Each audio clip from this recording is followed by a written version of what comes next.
sedikit biar teman-teman tahu program yang saya ambil tuh program apa karena LPDP punya banyak jenis beasiswa.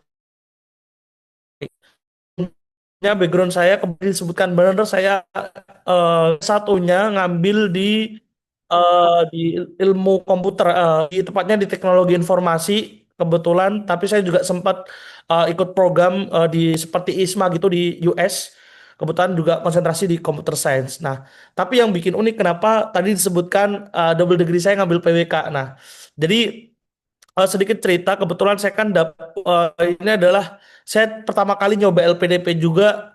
Jadi pas saat itu pertama saya adalah daftar reguler. Jadi saya daftar LPDP reguler pada saat itu. Nah, ternyata tiba-tiba di tengah perjalanan tuh ada program baru yang baru dibuka, yaitu program kondisi saya sudah submit program reguler. Nah, saya udah prepare matang. Nah, ternyata pada saat itu ada program baru yang namanya program LPDP kerjasama seperti LPDP AS, LPDP JICA. Nah, untuk LPDP JICA ini adanya di Jepang kayak gitu. Nah, itu saya sangat tertarik karena konsentrasinya yaitu di information technology yaitu sesuai dengan background saya. Nah, karena program tersebut dicanangkan untuk menyediakan ahli dalam pakar bidang smart city kayak gitu. Nah, mau nggak mau dalam program ini kita harus mengambil dua dua program studi yang intinya cross major, yaitu yang menjadi aspek dari smart city. Contohnya kebetulan aspek smart city kan ada administrasi, ada ekonomi, ada perencanaan kota. Nah, tapi kita lupa belajar terkait IT. Nah, sehingga pada saat itu pilihannya hanya ada di Undip, UGM, sama UB. Nah, untuk di UB pas saya dulu itu administrasi publik. Nah, sedangkan di Undip itu perencanaan kota, sedangkan di UGM itu ada PWK juga dan ada ekonomi. Nah, akhirnya saya coba ngambil double degree-nya di PWK ya. Maksudnya karena kan saya mikir, oh kalau ekonomi pasti nanti belajar microeconomics dan lain-lain karena saya nggak punya dasar. Nah, sedangkan kalau di administrasi publik tentunya sangat linjur karena saya sebelumnya orang teknik kayak gitu. Akhirnya saya coba ngambil di Undip pada saat itu. Nah, mekanismenya saya sudah submit reguler, saya harus pindah, nyiapin dari nol esai, nyiapin semua karena proses aturannya pas pada saat itu harus submit pendaftaran juga di kampus tujuan. Nah, tapi Bismillah saya nekat karena ini program yang sangat menarik. Ternyata saya diberikan rezeki untuk bisa lolos di program tersebut. Nah, bedanya programnya apa? Eh, Nanti akan saya jelaskan. Jadi program di LPDP yang skema kerjasama ini, jadi saya dapat pendanaan setahun di Indonesia itu menggunakan dana dari LPDP. Nah, sedangkan nanti di kampus Jepangnya, nanti saya akan menggunakan dana dari JICA, yaitu dari pemerintah Jepang. Nah, jadi dalam mekanisme ini sangat beda. Kalau saya adalah cost sharing sistemnya, jadi sharing dari pemerintah Indonesia dan pemerintah Jepang. Nah, dan mekanismenya seleksinya sedikit berbeda. Nah, karena kan saya harus proses submit juga seleksi di kampus tujuan. Nah, namun dalam saat itu juga kan kalau di LPDP reguler kan pakai passing grade ya. Nah, saya nggak pakai passing grade. Nah, karena saya pakai ranking. Dikarenakan karena jatah kuotanya hanya 4 orang untuk yang diundip. Nah, jadi saya harus jadi tidak ada pengumuman passing grade-nya berapa, tapi pengumuman ranking. Nah, kebetulan pada saat itu yang diambil 4 orang, saya ranking 2 kayak gitu. Jadi yang diundip tuh hanya 4 orang doang, yang nanti akan diundipnya juga masuk di kelas internasional kayak gitu. Jadi mekanisme beda kalau teman-teman nanti kalau di reguler itu menggunakan passing grade seperti itu. Oke, next ini sedikit profiling saya. Nanti kalau mungkin mau sharing atau maupun ikut review essay bisa ikut di Cover Institute atau maupun nanti bisa minta bantuan saya untuk minta review esainya kayak gitu. Oke, saya next. Nah, ini beberapa profil saya. Nah, saya jelaskan lagi, ada beberapa jenis beasiswa LPDP yang perlu kita ketahui karena ini semuanya beda strategi. Jadi teman-teman juga harus pingin ikut yang mana nih, karena strateginya ini beda-beda kayak gitu. Nah, untuk umum, mungkin teman-teman tahu, umum itu mungkin ada luar negeri, ada dalam negeri. Terus ada PTUD, yaitu Perguruan Tinggi Utama Dunia, itu harus punya LOE dulu untuk mendaftar. Nah, kalau teman-teman punya LOE, punya surat keterangan diterima kampus, di Indonesia maupun di luar negeri, otomatis maka teman-teman akan melewati nanti namanya tahapan tes plastik atau tes tulis ibaratnya gitu. Jadi setelah administratif diumumkan, kalau sudah punya LOE langsung lompat di substansi atau tes wawancara. Nah, ini yang membedakan kalau teman-teman sudah punya LOE. Nah, untuk umum itu ada dua, dalam negeri dan luar negeri. dan perguruan tinggi utama dunia. Nah, kayak gitu. Terus ada afirmasi. Nah, afirmasi daerah, prasejahtera, disabilitas. Nah, ini yang bisa dimanfaatkan. Kayaknya kemarin ditambah deh perluasan dari daerah afirmasi. Barangkali teman-teman di sini daerahnya yang termasuk daerah afirmasi bisa ikut program yang daerah afirmasi. Nah, untuk targeted nih yang ANS, TNI, Polri maupun ada program juga kewirausahaan dan ada program pendidikan kader ulama. Nah, Masjid Istiqlal. Nah, ini juga bisa dimanfaatkan. Itu untuk targeted. Nah, di tahun 2025 sangat banyak varian jenis beasiswa. Contohnya saya kemarin yaitu program kerjasama kemarin ada beberapa juga yang muncul. Biasanya program ini sering munculnya di batch satu. Nah, kebanyakan program variasi program baru itu munculnya di batch satu saya lihat. Jadi ada namanya yang saya ikuti yaitu LPDP JIK. Nah, ini yang LPDP yang baru, program baru saya angkatan pertama. Terus ada LPDP AS. Nah, jadi ada program cost sharing juga dari LPDP dan AS. Terus ada kemarin program CSU di China. Nah, program metalurgi. Nah, jadi ini sangat beda sekali strateginya. Jadi saya kemarin sempat menghubungi teman-teman yang sudah pernah diterima LPDP AS, ada yang pernah diterima di CSU, itu ternyata mekanismenya beda kayak gitu.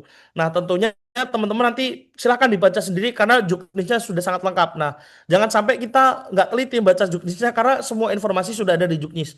Nah, inilah yang menjadi modal teman-teman sebelum persiapan ya adalah coba baca juknis-juknis terdahulu. Teman-teman tuh sudah pingin ke arah mana kayak gitu. DPJK tuh kemarin konsentrasinya di Smart City kayak gitu. Jadi yang punya bekal di administrasi yang ingin masuk ke Smart City atau maupun orang ekonomi juga bisa masuk ke Smart City, orang IT juga bisa masuk ke Smart City, manajemen juga bisa kayak gitu. Jadi saya itu kemarin kalau dibilang di Undipnya itu sangat linjur karena background saya S1-nya saya di teknologi informasi. Terus double degree-nya tuh di Undipnya saya ngambil perencanaan kota, terus di Hiroshima-nya baru ngambil IT. Nah, ini yang terus mekanisme tesisnya gimana? Nah, tesisnya enak. Tesisnya satu tesis dipakai di ujian dua tempat, terus gelarnya dapat dua. Nah, ini mekanisme yang lumayan menguntungkan bagi kita yang eh, ingin merasakan sensasi baru dalam dunia pembelajaran kayak gitu. Jadi kita belajar dua hal yang cross major yang kita akan rasakan kayak itu. Nah, ini nanti kita akan sharingkan kalau ada pertanyaan. Terus ada yang khusus seperti dokter spesialis. Terus kemarin buka lagi talenta strategis yaitu seperti kemarin LPDP olahraga ya. Sangat banyak macam LPDP. Barangkali karena kemarin Pak Prabowo bilang akan disuntik lagi nih LPDP untuk bisa menambah kuota. Nah, barangkali nanti akan ada program lebih menarik. Silahkan saat ini disiapkan ingin meneliti apa-apa yang menjadi isu strategis dari Indonesia. Nah, silahkan itu. Nanti di ini saya akan menampilkan esai saya, bagaimana isi dari esai saya, terus tipsnya gimana nanti akan saya bongkar semua kayak gitu. Ya, next. Nah, untuk alur pendaftaran saya sedikit spoiler sedikit. Jadi pendaftaran yang ada tiga tahap yang harus dilalui sebagai seorang penerima calon penerima beasiswa LPDP. Yang pertama yaitu mendaftar di akun resmi LPDP. Nah, setelah itu, setelah kita melengkapi dari esai, dari isian, formulir, dari tahapan pemberkasan, setelah itu seleksi administrasi. Nah, jika sudah memiliki LOA, maka dia akan lompat langsung ke seleksi substansif. Nah, sedangkan kalau kita belum punya LOA, itu akan mengikuti seleksi bakat skolastik. Nah, mekanismenya untuk lolos ini harus melewati passing grade namanya, yaitu batas ambang nilai yang sudah ditetapkan. Contoh kemarin 1000 berapa, contohnya kemarin 600 ya, 600-an untuk eh, passing grade dari skolastik. Nah, untuk substansinya yaitu 1100 untuk yang reguler. Nah, nanti silakan dikepoin berapa sih skor passing grade yang ada di setiap batch. Nah, itu sudah ada semua, sudah ada listnya. Silakan teman-teman maksimalkan pencarian dan maksimalkan informasi di grup-grup maupun aktif di grup yang sudah disediakan oleh Kanwaro Institute kayak gitu. Nah, ini saya ambil dari Kanwaro Institute pola pembukaan LPDP batch 1 di tahun 2023 itu range-nya rata-rata tuh memang di bulan pertengahan Januari lah sampai pertengahan Februari. Nah, silakan teman-teman persiapkan karena saya juga prepare essay itu yang reguler tuh dari Desember sudah prepare untuk minta masukan ke yang lain, terus saya change, terus move lagi ke program itu, akhirnya saya coba minta mentor-mentor saya untuk bisa eh, bagaimana sih saran teman-teman semua terkait esai saya gitu. Mungkin sudah bisa disiapkan saat ini untuk esai karena esai ini menjadi salah satu kekuatan kita apa tujuan kita nanti akan tertuang di esai tersebut kayak gitu. Nah, ini mungkin tanggal-tanggal penting juga biar teman-teman persiapan juga kayak gitu. Nah, dan tidak hanya esai di dalam LPDP nanti teman-teman harus ini ada namanya essay formulir. Ini juga menjadi salah satu yang dilihat oleh reviewer, oleh interviewer. Nah, makanya teman-teman jangan menganggap enteng tak isi kayak gini mungkin yang dilihat hanya essay doang enggak. Ada namanya isian formulir yang di situ ada beberapa poin yang teman-teman bisa disiapkan sekarang. Contoh kekuatan dan kelebihan apa? Contoh kemarin saya bikin poin-poinnya ada 3 poin. Nah, terus ada kalau kekurangannya apa aja. Nah, teman-teman sarannya ketika teman-teman punya problem, teman-teman juga harus ada solution. Contoh nih, kemarin saya contoh ini ya. Contoh saya orangnya mudah pelupa. Nah, sehingga di situ saya mempunyai solusi selalu mencatat aktivitas atau kegiatan yang ingin saya lakukan. Nah, contoh lagi, saya orangnya tidak struktur sehingga ketika saya eh, beraktivitas setiap harinya saya membuat jadwal harian. Nah, ketika teman-teman mengutarakan suatu kelemahan itu bisa diarahkan ke solution. Jadi seolah-olah teman-teman itu orang yang bisa menyelesaikan problem solving kayak gitu. Jadi orang yang sudah bisa menyelesaikan masalah di dirinya kayak gitu. Jadi isian ini juga akan menjadi salah satu penilaian juga dari oh anak ini kayak gini karakternya terus kan di sini juga hal terakhir yang diajarkan pada diri sendiri itu apa terus kesalahan yang dilakukan selama belajar itu apa nah ini akan mengetahui bagaimana psikolog teman-teman bagaimana tata laku teman-teman itu akan tercermin dalam tulisannya di isian formulir jadi jangan sampai sembarangan untuk mengisi formulir nah disesuaikan juga ketika berarti teman-teman contoh nih punya problem A sehingga teman-teman dijabarkannya ada solusi kayak gitu terus pengalaman membanggakan tuh apa terus ada tugas di luar ruang lingkup yang seharusnya apa contoh kemarin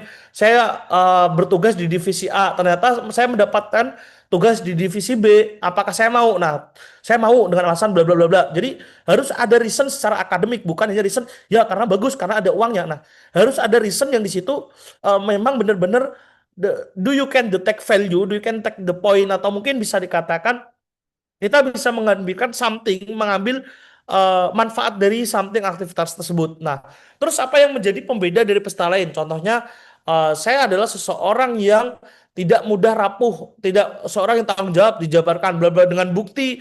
Nah, itu bisa jadi lebih bagus. Nah, sehingga kesannya teman-teman adalah seseorang yang adaptif, seseorang yang bisa bangkit. Nah, intinya menyimpulkan seseorang yang pekerja keras. Nah, itu yang teman-teman harus tahu sebelum masuk ke esai. Isian formulir ini adalah sangat penting. Jadi jangan sampai teman-teman menyepelekan hal ini juga ya. Jadi bisa disiapkan juga kayak gitu. Nah, tapi kita akan belajar lebih terkait bagaimana esai yang tulisnya komitmen kembali ke Indonesia, rencana pasca studi dan rencana kontribusi untuk Indonesia. Nah, untuk esai sendiri itu adalah untuk jumlah katanya itu ada di range 1.500 sampai 2.000 kata. Nah, kalau saran saya jangan teman-teman ya udahlah udah 1.500 kata ya udah selesai. Kalau saya adalah maksimalkan kesempatan tersebut. Mungkin karena saya setelah sharing dengan orang-orang terdekat saya, rata-rata esai yang ditulis adalah memaksimalkan jumlah kata yang digunakan. Nah, barangkali itu bisa menjadi cerminan, oh orang ini adalah orang yang sangat berusaha memanfaatkan sesuatu atau yang memanfaatkan kesempatan yang di situ bermakna positif. Nah, itu bisa jadi contoh nih, oh teman-teman cuma habis 1.500 kata. Nah, bisa dimanfaatkan untuk menulis yang lain atau mungkin memperkuat argumen. Sehingga saya aja 1.900 sekian. Mepet banget dengan 2.000 kayak gitu. Nah, ini yang harus teman-teman manfaatkan kayak gitu. Jadi ditulis ini sangat penting antara 1.500 sampai 2.000 kata. Nah, terus posisi esai dalam seleksi LPDP adalah esai bukan hanya formalitas administrasi, tapi karena nanti di substansi itu akan sangat dikupas oleh interviewer. Jadi para interviewer itu akan berpedoman terkait apa yang kita tulis akan dipertanggungjawabkan, akan ditanyakan dan apakah relevan dengan kebutuhan Indonesia, topik Indonesia dan apakah teman-teman layak itu juga akan tercermin di esainya. Nah, sehingga alat esai ini menjadi salah satu alat mindset, komitmen, dan arah kontribusi teman-teman. Karena reviewers menurut saya adalah mencari seorang yang bisa menyelesaikan permasalahan atau bisa menjadi calon problem solver. Jadi, teman-teman harus mengangkat satu isu atau mungkin isu yang menjadi urgenitas di Indonesia, teman-teman bisa menyelesaikannya dengan teman-teman alasan dengan studi di A kayak gitu. Jadi harus sangat relevan, harus ada benang merah dari awal sampai akhir kayak gitu. Nanti akan saya contohkan esai saya dan bagaimana cara menulisnya kayak gitu. Oke. Nah, jenis esai di LPDP tujuannya nyata, yaitu motivasi dan latar belakang, yaitu untuk menjawab who you are. Terus ada komitmen kembali, why Indonesia needs you. Terus ada rencana pasca studi, how you will contribute. Nah, ini yang menjadi framework awal kayak gitu. Nah, ketika menulis esai selalu menanamkan apakah logis. Nah, ini selalu tanyakan ke hati kita. Apakah logis, apakah kita konsisten, apakah realistis, apakah berdampak. Karena dalam menulisan LPDP itu selalu tekankan benang merah dari awal sampai akhir. Kita aktivitasnya sebagai seorang aktivis tiba-tiba membahasnya tentang akademik. Nah, kita mungkin nggak pernah punya aktivitas akademik lomba. Nah, di awal tuh portofolio kita terkait NGO, terkait ini tiba-tiba di akhir kita nggak sesuai, nggak linear apa yang kita bahas di introduction kita terkait profiling kita. Jadi harus sesuaikan bagaimana teman-teman bisa bisa menarik benang merah sehingga dibaca tuh enak, dibaca itu nyambung. Nanti akan saya contohkan. Ini secara teoritis. Nah, ini pola SLPDP yang saya tahu ada nama past, present, future. Nah, kalau di past sendiri, yaitu mungkin kita bisa menjawab what have you done. Jadi aktivitas yang pernah kita lakukan mulai dari pengalaman relevan, bukan semua prestasi ya. Contoh kita daftarnya, walaupun saya itu profilnya adalah lomba IT. Nah, tapi saya nggak masukin semua lombanya tuh. Tapi mana yang sangat relevan. Contoh saya punya startup di bidang lingkungan dengan penghargaan ini sehingga saya tertarik untuk untuk kuliah di Smart City untuk membantu permasalahan perkotaan di Indonesia. Nah, itu untuk meyakinkan. Nggak mungkin dong saya lombanya terkait Quran, terkait lomba itu tiba-tiba saya membahas terkait lingkungan. Nah, kayak gitu. Harus relevan. Jadi nggak semua prestasi itu bisa masuk, tapi bisa ditulis. Tapi di esai kalau bisa adalah yang linear, yang sesuai dengan background kita, aktivitas kita kayak gitu. Nah, sedangkan kalau present itu adalah what are you doing? Kenapa alasan studinya, terus kesiapan akademiknya itu akan terbaca dalam pola esai di present. Nah, terus ada future yaitu what will you do atau apa yang kamu ingin lakukan, kontribusi nyata di Indonesia setelah kamu studi. Nah, nanti kita akan bongkar ini adalah framework yang harus teman-teman ketahui dan harus bisa menjawab dari problem solve di atau menjadi problem yang ada di Indonesia kayak gitu. Nah, ini ada dua. Saya rata-rata membaca esainya yang sudah-sudah atau mungkin senior-senior saya di atas saya, yaitu ada struktur A yang sifatnya di situ naratif. Yang pertama dia perkenalkan diri, terus masalahnya apa, terus dia punya peran apa, terus dia punya rencana, terus dampaknya apa. Nah, saya menggunakan strategi struktur naratif. Ada juga yang langsung pakai struktur B, strategis, komitmen, studi, kontribusi. Nah, jadi langsung dia komitmen disebutkan di awal, introduksinya dikit, terus studinya di pengen apa, kontribusinya pengen apa. Nah, ada dua framework yang saya pelajari. Nah, untuk struktur A ini yang sering rata-rata dipakai. Pertama pakai quotes dulu. Nah, saya juga menerapkan ini karena saya pikir bahwa ketika ada hook di awal, ketika ada kejutan di awal, itu akan membuat pembaca lebih senang karena ini kan bukan tulisan akademik, bukan tulisan sifatnya jurnal kayak gitu. Sehingga kita bebas untuk mengekspresikan apa yang kita tulis kayak gitu. Nah, ini yang mungkin teman-teman harus ketahui. Nah, pakaian paling dinilai yaitu adalah komitmen karena kita beasiswa di bidang negara yaitu komitmen kita, komitmen janji pulang, komitmen rekam jejak plus arah logis kita. Nah, dalam menulisan kita sangat sering banyak pemateri, banyak teman-teman yang bilang STAR method atau metode STAR dalam menulis esai, yaitu ada beberapa aspek yaitu ada empat aspek start situation yaitu konteks permasalahan di keduanya adalah peran Anda terus actionnya itu apa resultnya itu apa. Nah, kita harus bisa mengukur esai kita tuh pakai metode STAR method. Ada empat aspek yang harus masuk dalam di esai LPDP ini yang sangat banyak digunakan oleh Awardi RWD LPDP. Nah, teman-teman bisa ngukur, oh ternyata saya sudah bisa membaca masalah nih, terus kita bisa masuk perannya apa, terus nanti kita aksinya apa, terus resultnya apa. Nah, nanti kita akan kupas satu-satu dan akan saya berikan contoh berdasarkan dari esai saya kayak gitu. Oke, sampai sini kalau jika terlalu cepat komen ya. Jadi ini adalah intinya teman-teman harus komitmen balik ke Indonesia, Pak. Balik pulang kayak gitu. Nah, kita sudah masuk ke struktur esai. Di introduction yang pertama adalah kita pakai metode naratif A ini akan pakai metode yang saya gunakan, yaitu introduction yang akan dinilai kuat. Nah, bukan hanya nama lengkap kita mengurutkan saya bersekolah di SD sini, SMP ini enggak kayak gitu. Tapi kita harus tahu titik balik pengalaman yang sudah kita lakukan, what will you yang sudah you have done, you have the activity, masalah yang Anda sadari, kenapa Anda concern di hal itu. Nah, ini juga harus diletakkan di introduction. Nah, bisa pakai hook, kalimat awal atau quotes kita ngutip atau mungkin quotes dalam perjuangan kita. Nah, itu kita bisa masukkan kayak gitu. Nah, kalau saya kemarin introduction saya batasi 200 kata kayak gitu. Lebih di 200 sampai 300 kata kayak gitu. Nah, ini untuk introduction kayak gitu. Oke. Jadi jangan hanya menyebutkan nama lengkap, alamatnya di mana. Itu adalah membuang-buang kata teman-teman karena sudah alamat riwayat sekolah itu sudah ada di kita boleh mention riwayat contoh di pas SMA mungkin kita punya prestasi di sesuai bidang tersebut itu bisa di mention tapi kalau hanya kita sekolah di letaknya ini tapi nggak ada activity yang di situ menjadi pendorong nggak usah dimasukkan karena kita di formnya nanti sudah masukkan kita mulai dari riwayat prestasi riwayat apapun sudah dimasukkan jadi kita harus bisa pilih pinter sortir mana yang menjadi urgenitas dari esai yang akan dimasukkan ke esai kayak gitu. Nah, ini contoh punya saya. Kalau saya kasih judul, ada yang dikasih judul itu bebas.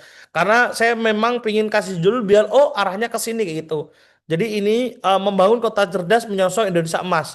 Nah, ini introduction awal saya mengenalkan diri yaitu dengan quotes, ambillah tantangan maka kamu akan belajar. Secara tahu itu walaupun kita studi di luar negeri itu boleh menulis esainya pakai bahasa Indonesia itu bebas.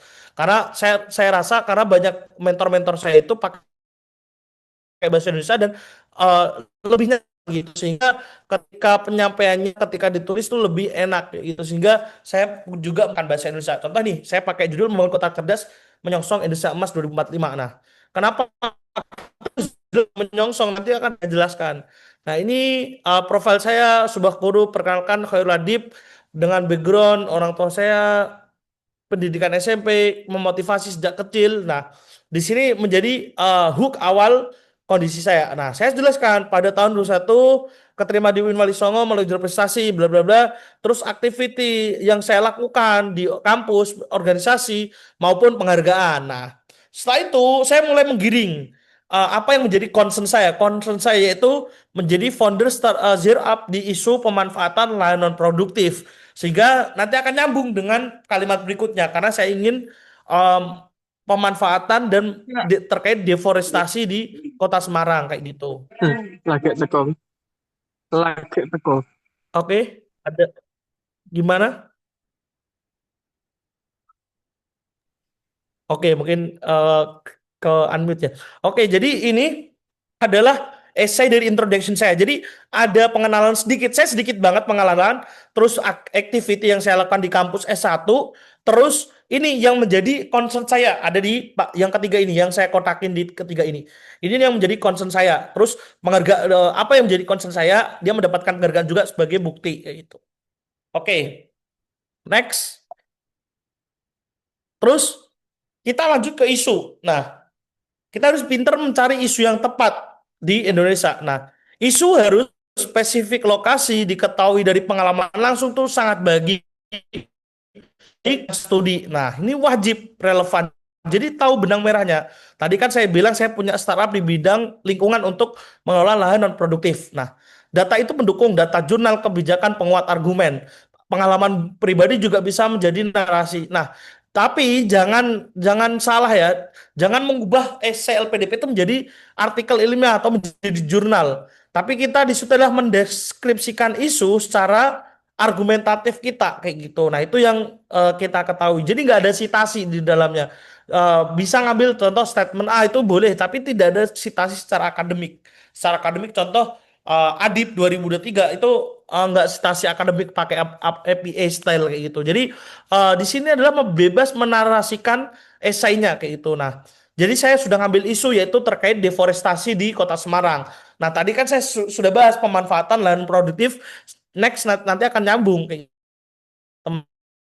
Saya langsung bicara. Berdasarkan pengalaman saya di bidang pengembangan teknologi, saya menyadari bahwa Indonesia berada di transformasi besar menuju Indonesia emas yang dikatakan oleh Bappenas memproyeksikan 7% penduduk tinggal di wilayah perkotaan. Nah, ini sedikit saya sudah bicara problem. Nah, Selama kurang lebih 3,5 tahun tinggal di Semarang untuk menempuh studi, saya awalnya dari pedesaan. Nah, urbanisasi, isu krusial adalah keterbukaan lahan hijau. Nah, jadi lihat, teman-teman bacakan nyaman kayak gitu.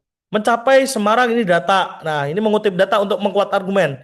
Tantangan ini tidak hanya di Semarang, melainkan mencerminkan banyak kota di Indonesia. Sayangnya, kebijakan pengelolaan ruang bersifat reaktif, kurang berbasis data dan belum didukung sistem cerdas. Nah, ini sudah mulai saya ngeritik. Nah, dengan latar belakang saya, saya sudah bilang dengan latar belakang saya, nah, punya gagasan nih untuk memadukan data spasial, kecerdasan buatan dengan pendedakan di deep reinforcement learning atau DLL dalam meningkatkan solusi konkret inovatif. Nah, ini saya sudah menyinggung dikit.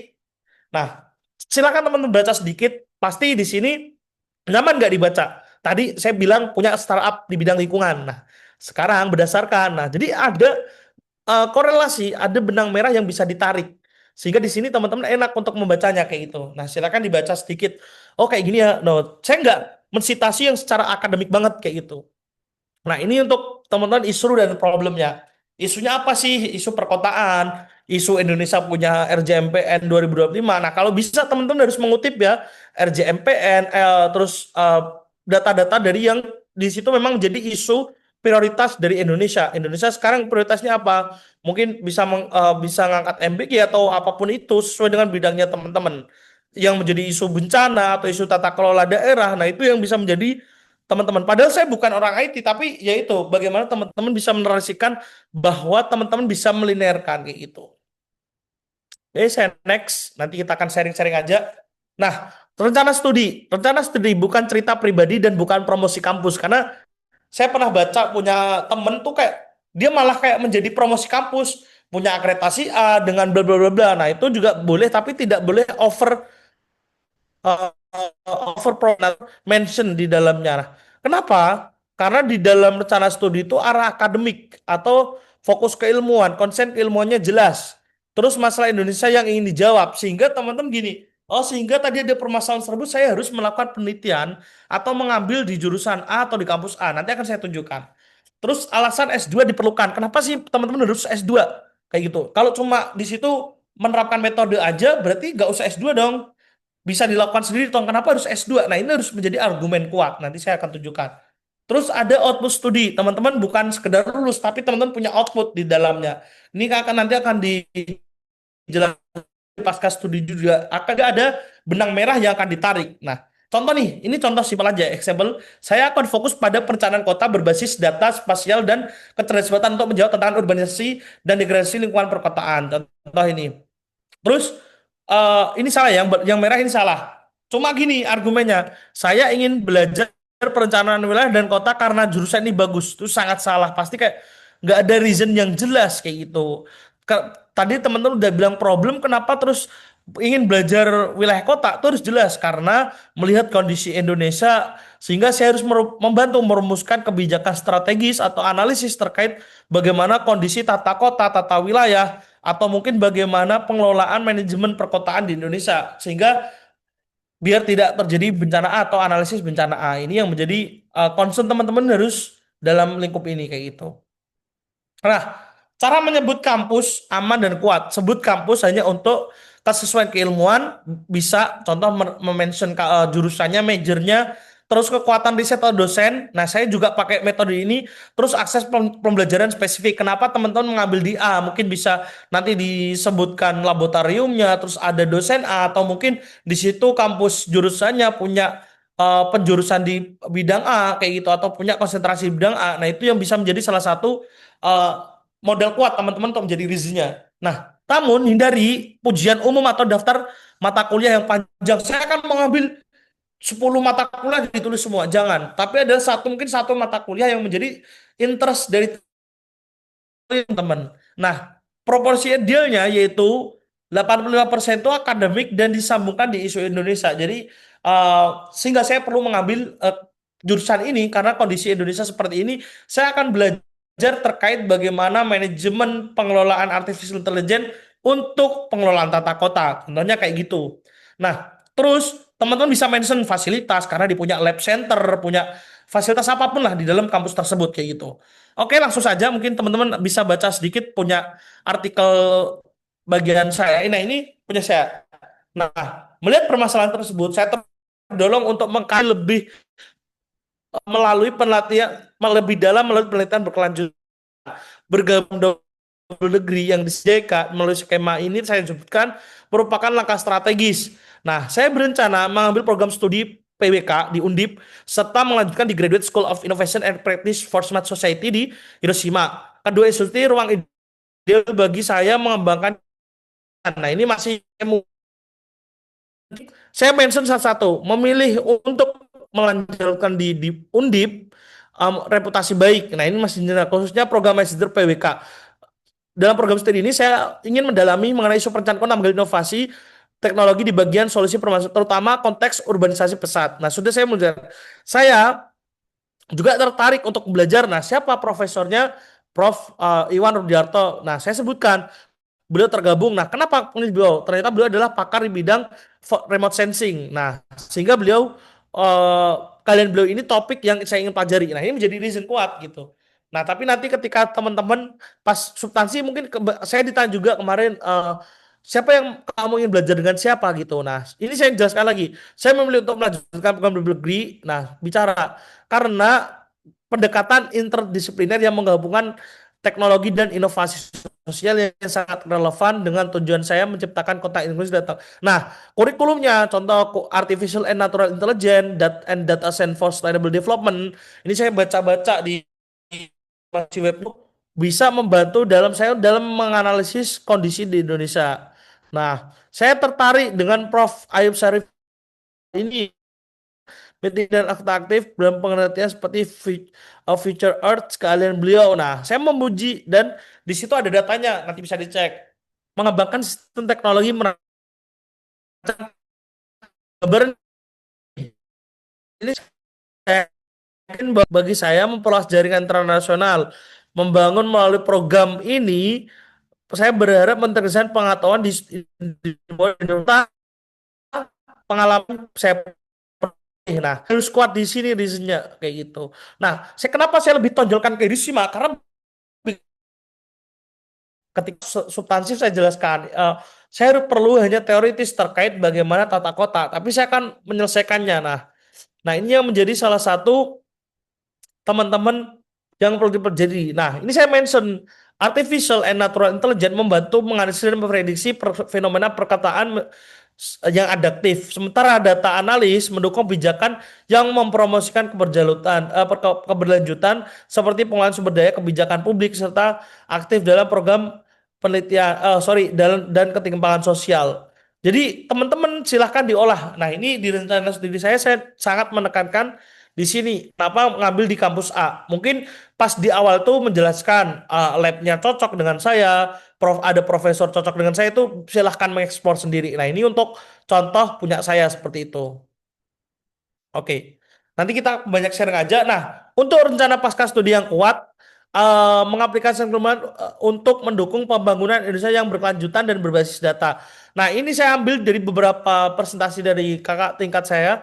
Nah, untuk intermediate, kalau saya itu 1 5 tahun saya lupa. Nanti kita coba cek. Terus saya bagi menjadi tiga, jangka pendek, menengah, dan panjang.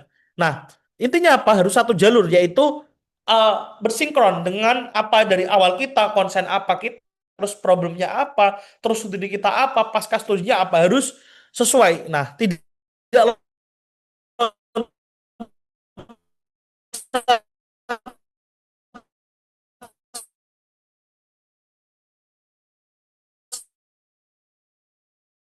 sektor. Contoh teman-teman belajarannya A, tiba-tiba teman-teman ingin jadi B pas di benang merah dalam penulisan esai. Nah, teman-teman juga harus setelah studinya tuh ngapain? Dan punya saya. Nah, sorry, ini adalah rencana studi sebenarnya sebagai langkah untuk mensinergikan ilmu pengetahuan yang saya miliki dengan kebutuhan masyarakat, saya berkomitmen memberikan kontribusi nyata sejalan visi pemerintah mendukung Indonesia Emas. Buktinya apa? Yaitu mewujudkan lingkungan setelah itu menyelesaikan studi, saya memiliki kontribusi dalam dua hal. Nah, ini saya bilang dalam Indonesia Emas, yaitu pendidikan dan penelitian. Terdapat tiga hal yang penting ingin saya capai pasca studi. Nah, saya membagi di bawah 5 tahun. saya bikin poin-poin. Saya berkomitmen untuk memberikan kontribusi akademis, mendaftar sebagai dosen, fokus bidang perencanaan wilayah dan kota berbasis pemanfaatan teknologi. Saya akan menerapkan penelitian percontohan. Nah, ini hasil penelitiannya jadi nggak nganggur. Saya coba implementasikan. Jadi saya dilihat, oh anak ini berarti ingin nih diimplementasiin proyek penelitiannya. Nah, terus ini saya berencana mengembangkan platform Zero Up. Nah, jadi platform yang saya ciptakan S1 tadi saya tarik lagi sehingga ada benang merah lagi yang nyambung. Yang akan memungkinkan membantu pemerintah dan perencana kota memonitoring pengembangan kota cerdas. Platform ini akan mengintegrasikan sensor IoT terkait lalu lintas energi, kualitas, dan penggunaan ruang publik untuk perencanaan yang lebih efisien dan ramah lingkungan. Nah, jangka menengahnya ini 5 sampai 10 tahun. Saya bersama kolega ingin membangun pusat inovasi perencanaan wilayah sebagai prioritas dengan fokus integrasi data spasial dan kecerdasan buatan. Pusat ini diharapkan menjadi motor riset. Nah, jadi saya ingin karena saya bilang mention kenapa? Saya ingin menjadi seorang yang pendidik dan penelitian. Nah, itu aspek yang saya akan tarik. Selain itu, saya akan berkolaborasi dengan Urban Institute. Ini adalah salah satu NGO di bidang perkotaan untuk mengembangkan platform Zero Up. Saya narik lagi menjadi Smart City Planning Platform. Inisiatif ini akan menjadi implementasi perguruan tinggi. Nah, karena saya pengen jadi dosen, jadi saya urut lagi untuk bisa dengan tujuan memberikan dampak luas kayak gitu. Jadi teman-teman harus sangat linier dari jangan pindah-pindah, jangan loncat-loncat. Kalau bisa teman konsisten. Oh, yang pertama itu menjadi peneliti. Oh, berarti terus lagi tuh. Terus ini jangka panjang, saya berencana mendirikan inkubator startup untuk mendukung inovator muda di bidang smart city dan civic technology dengan tujuan memperkuat ekosistem teknologi nasional. Nah, terus karena saya kan bilang jadi pendidik, jadi apa outputnya menjadi dosen yaitu guru besar di bidang perencanaan wilayah berbasis teknologi, penelitian profesional yang berkontribusi dalam riset inovatif, membimbing generasi mendatang mengembangkan teknologi yang berdampak. Nah, jadi ada kesinambungan terus dari awal saya menarik benang merah. Nah, ini yang agak sulit. Jadi jangan bisa loncat-loncat, teman-teman harus bisa memfilter mana yang bagus kayak itu. Nah, ini terkait eh, pasca studi. Nanti kita akan sharing-sharing aja apa yang menjadi hal yang tidak ketahui teman-teman. Nah, untuk closing statement ini sangat penting karena menjadi penguat argumen kita yang kita tulis dan bentuk komitmen kita. Intinya ringkas, visioner, mengikat Indonesia plus bidang studi, tidak mengulang isi yang udah ada kita bicarakan. Oke, contoh punya saya. Closing statement. Saya percaya bahwa mimpi besar harus disertai dengan kerja keras, kolaborasi, dan pembelajaran yang keberlanjutan. Saya tidak ingin menjadi sarjana dengan sederet prestasi, tapi ingin menjadi pemuda yang membawa dampak nyata bagi Indonesia. Nah, saya sudah punya komitmen.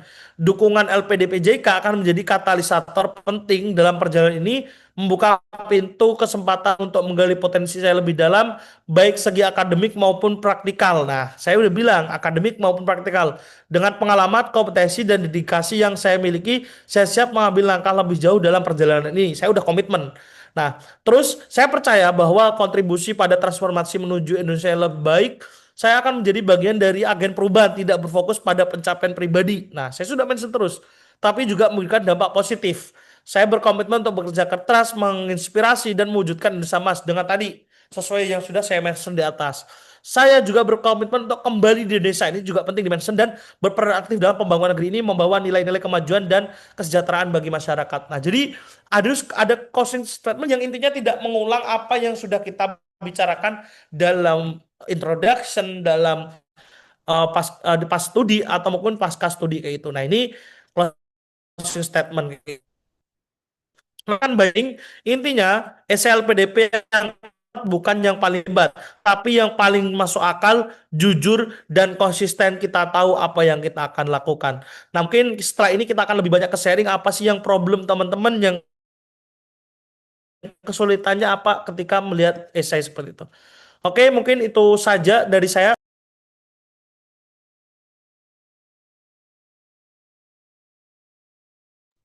Oke, terima kasih saya ucapkan kepada Mas Adib, sangat konkret dan luar biasa pemaparan materi yang telah diberikan. Saya kira teman-teman akan sangat mudah dalam memahami dan sangat jelas terkait dengan bagaimana menyiapkan esai dan juga beberapa berkas yang perlu disiapkan dan juga penilaian isian diri di CV LPDP tentunya. Oke, nampaknya sudah banyak yang angkat tangan nih Mas Adib. Jadi kita akan buka sesi tanya jawab. Jadi kita persilahkan teman-teman. Kita buka 3 sesi dulu ya maksimal. Nanti kalau memang masih ada yang ingin ditanya atau ingin tanya, kita buka lagi. Yang pertama, saya persilahkan ke Alda Mutiara Putri. Silakan. Baik, terima kasih Kak Ubed atas kesempatannya.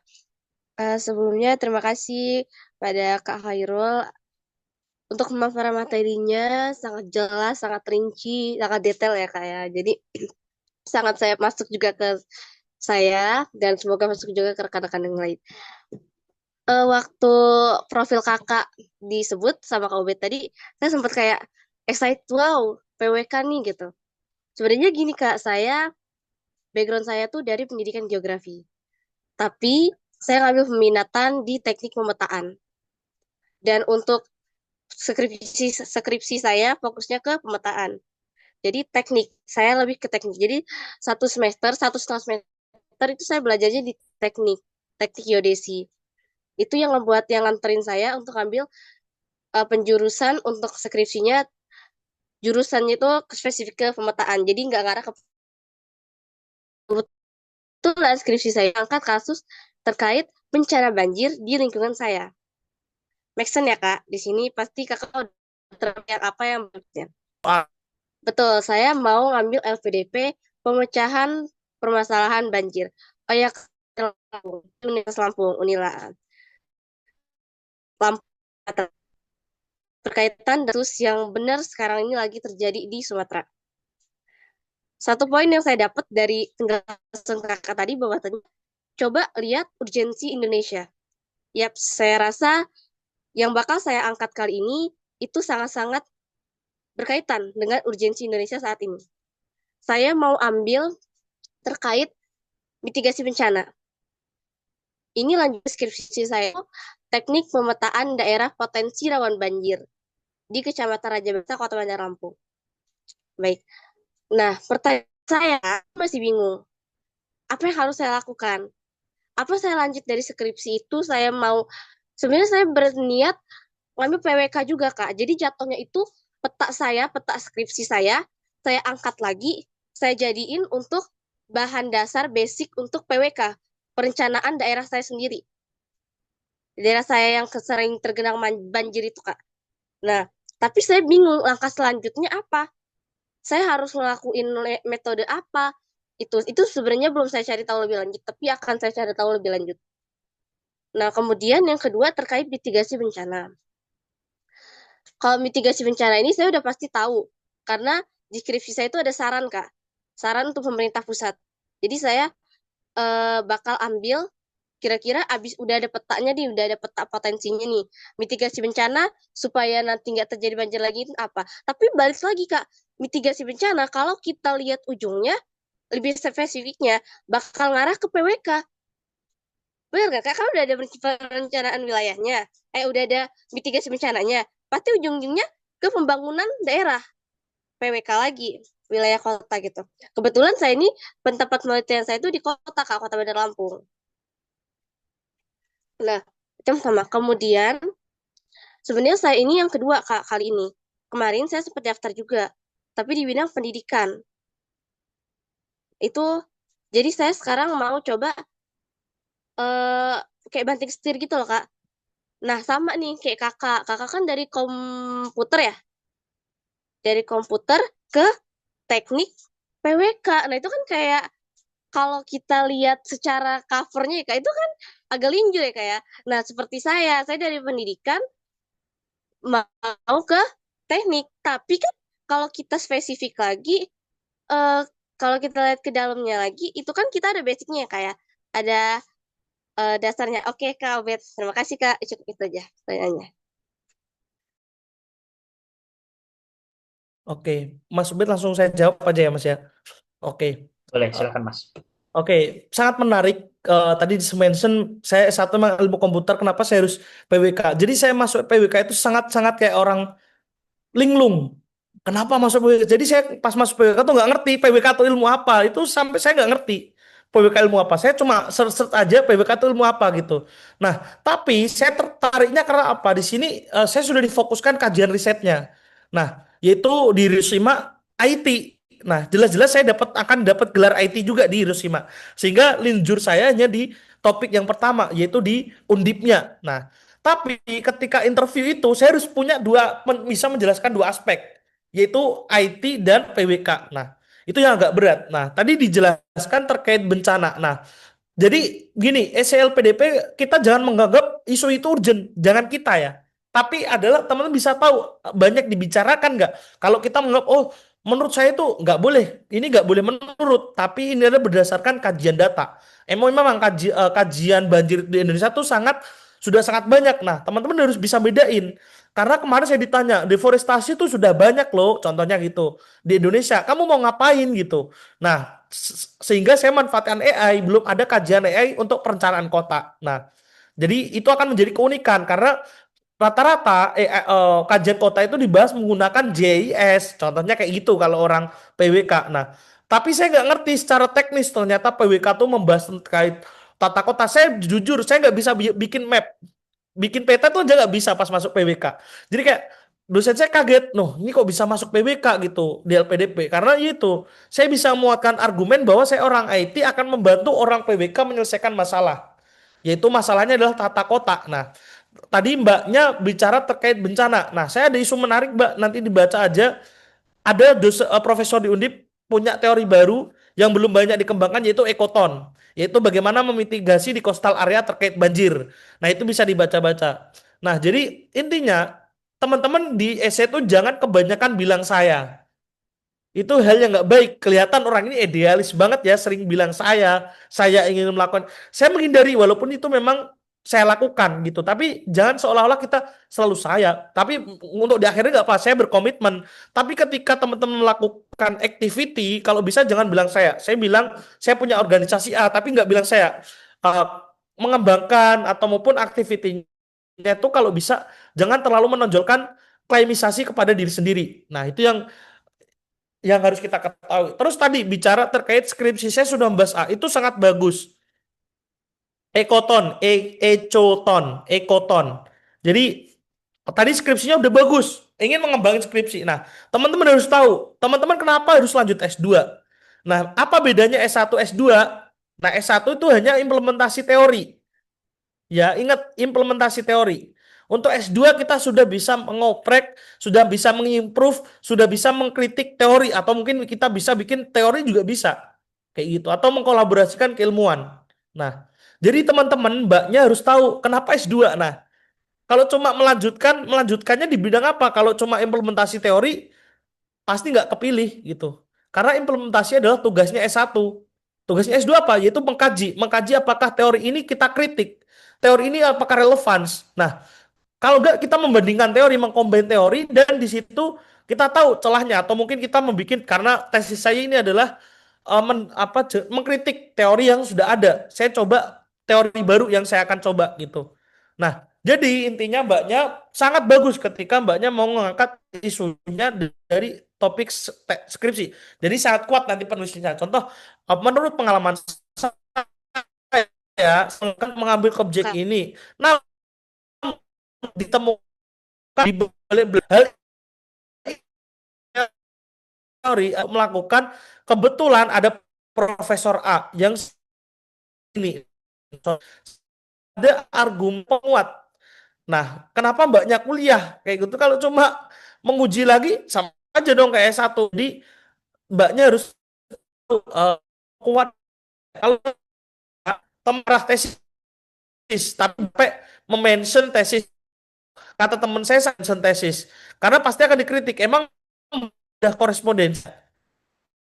Nah, adalah mbaknya tahu ruang lingkup penelitian yang akan dilakukan. Karena judul kita akan diskusi dengan profesor dengan kita kayak gitu. Jadi mbaknya tuh contoh nanti bencana. Nah, bencana tuh mau diapain? Mbaknya mau apa? Contoh pemetaan bencana. Menggunakan apa? Contoh menggunakan AI. AI ini apa metode? Apa mbaknya bisa bilang relevans? Nah, kayak gitu. Mbaknya juga bisa mengolahnya kayak gitu. Sehingga saya bagaimana mencari. Nah, kalau cuma perlu teman-teman karena S2 tuh levelnya sudah bagaimana mengoprek, mengkritisi, bagaimana bisa mengcombine teori yang di situ teman-teman bisa uji coba. Nah, jadi sarannya yang pertama adalah banyak bikin mungkin introduction dulu terus sambil mengoprek apa yang ingin dilakukan ketika studi. Nah, contoh tadi sudah punya merah suka saran tadi kan mbaknya gitu. Nah, saya nggak tahu karena topiknya mau diarahin kemana. Nah, tapi intinya adalah cari menarik. Nah, tapi menarik itu harus didukung data. Apakah sesuai dengan program rencana RJMPN atau RJMPD yang sudah dilakukan? Karena kemarin dosen saya sambat bilang bencana tidak masuk dalam penelitian BIMA tahun ini atau isu yang banyak dari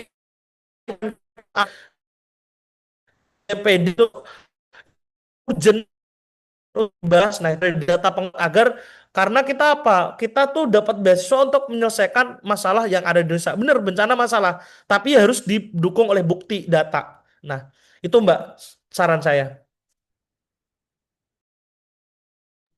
Oke, mungkin ada feedback dari Alda. Kalau ada mungkin singkat saja. Untuk sekarang cukup Kak. Ada pertanyaan lain, tapi aku kasih ke yang lain dulu aja Kak. Oke, baik. Baik, selanjutnya kita beralih ke Afria. Silakan Afria. Baik, terima kasih Mas Ubed atas kesempatannya. Kak, ini sebenarnya saya mau ngajuin beberapa pertanyaan. Jadi yang pertama itu nanti tadi kan kalau di rencana studi itu menyebutkan kakaknya double degree kan, di Undip sama di Jepang. Nah, kalau misalkan nanti saya itu rencana daftar LPDP reguler, bukan yang double degree, tapi nanti ada rencana penelitian tesisnya itu di luar negeri. Apakah itu juga perlu mention di rencana studi kampus? Apakah kita juga perlu mention rencana studi kampus tujuan sama negara tujuannya? Terus yang kedua, kan tadi juga di highlight profesor yang punya bidang keilmuan yang linier dengan rencana penelitian kita. Terus juga nanti kan kita katanya juga nggak boleh nge-highlight mengenai topik penelitian kita juga kan. Nah, itu kalau misalkan nanti di pertengahan jalan nanti kan khawatirnya itu kan ada perubahan penelitian. Itu bagaimana ya, Kak? Karena takutnya itu ketika pewawancara itu ketika mengulik tentang kita nggak begitu paham dengan penelitiannya itu malah jadi bumerang sendiri gitu. Nah, terus yang terakhir saya juga mau bertanya mengenai tadi kan juga ngomong kalau kita itu rencana kontribusi atau rencana studi harus dikaitkan dengan latar belakang kita juga. Nah, sedangkan saya sebagai lulusan sastra Inggris emang ada latar belakang di bidang linguistik dan saya itu rencananya nanti mau mengangkat isu tentang disleksia gitu kan, sebuah disabilitas yang jarang banget diperhatikan. Tapi judul tesis saya sebelumnya itu nggak meneliti tentang itu, malah tentang sosiologi linguistik gitu. Nah, itu bagaimana? Apakah cukup kuat atau bagaimana? Karena saya masih belum menemukan sinkronisasi latar belakang saya dengan topik riset yang akan saya angkat ketika tesis nanti, Kak. Ini kepanjangan ya? Aman Kak, aman. Oke udah atau ada lagi Mbak Aida? Udah. Oke Apa perlu diulang, Kak? Kalau enggak bingung. cukup ngerti. Oke. Langsung ya Mas Ubed biar menyikat waktu juga barangkali ada yang namanya terkait yang pertama pingin melakukan riset di luar negeri. Nah ini juga saya nggak tahu ya mekanisme Mbak juga berarti kalau bicara kayak gini itu apakah diperbolehkan melakukan saya kurang ya setahu saya kalau riset itu mungkin bisa ya boleh mungkin melakukan riset luar negeri tapi nggak tahu dapat pendanaan atau enggak. Nah itu saya kurang tahu terkait itu. Sepertinya kalau kalau di LOJ itu tulisannya adalah kita mendapatkan bantuan riset karena kita dalam negeri itu dapatnya 20 juta, 25 juta atau 20 juta kalau menggunakan lab. Nah, itu mungkin sudah terakomodir di situ. Kalau seumpama Mbak mau riset ke luar negeri, ya udah mungkin memakai dana itu kayak gitu. Sepertinya boleh. Cuma boleh dimention apakah nanti Mbak bisa memperkuat argumen tersebut ketika di substansi nanti apakah Mbak yakin kenapa harus ngambil topik tersebut kayak gitu. Nah, kenapa Mbak harus mengkajinya di negara tersebut kayak gitu. Apakah di Indonesia nggak ada profesor atau mungkin kampus yang nah itu pasti akan diulik karena kemarin saya ditanya juga kenapa ngambil profesor ini kayak gitu. Sedangkan kita tahu PWK juga banyak banget di Indonesia. Nah, itu juga harus Mbak menyiapkan argumennya kayak gitu. Jadi, kenapa harus melakukannya di luar negeri kayak gitu? Nah, nanti akan ditanya, kenapa nggak sekalian kuliah di luar negeri kalau gitu? Nah, itu yang menjadi akan bumerang juga. Mbaknya harus siap menjawab. Nah, itu yang pertama. Untuk yang kedua, Mbaknya kan tadi skripsinya di A, tapi ternyata di S2 itu mau meneliti B. Sama, Mbak. Saya S1 karena saya dari UIN, saya mengkaji kitab fikih, kitab agama Islam, kitab sunnah agama Islam untuk menjawab tantangan hukum di Indonesia. Pakai membuat metode chatbot. Tentunya beda banget dong. Di S2 saya ngambil Smart City. Nah, di situ saya hanya mention bahwa saya belajar metode machine learning. Nah, yang saya gunakan. Nah, metode tersebut bisa diimplementasikan S2, tapi saya tidak menyebutkan namanya adalah topik yang saya akan lanjutkan. Jadi Mbak bilangnya di situ contoh nih saya S1 sudah melakukan penelitian ini tapi apa ya bisa diambil metodenya atau apapun itu yang bisa untuk kajian realistisnya ke S2 biar nyambung. Kalau nggak nyambung mending nggak usah. Atau mungkin nanti akan ditanya juga kayak itu. Jadi intinya teman-teman pinter-pinternya adalah menyambungkan dari untuk bisa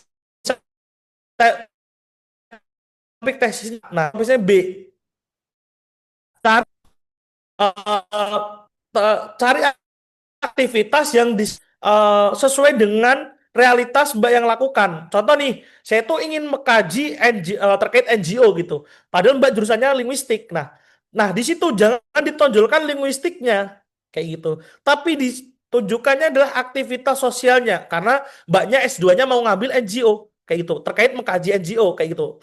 Contohnya kalau di UN apa ya public papan. Jadi teman-teman ada linearkan dengan aktivitasnya. Contohnya tadi saya sudah sebutkan bahwa ketika contoh ingin ngambil topik A nih, jurusan A, berarti sinkronisasikan aktivitasnya atau kita di bidang A punya banyak kompetensi. Contohnya saya punya kompetensi banyak. Tapi saya akan memunculkan satu itu aja untuk melinearkan dari esai saya. Ngerti ya Mbak maksudnya? Jadi saya pengen ngambil topik NGO tapi yang ditonjolkan adalah eh, linguistiknya ya nggak nyambung nanti ketika di pas studi gitu. Jadi harus oh,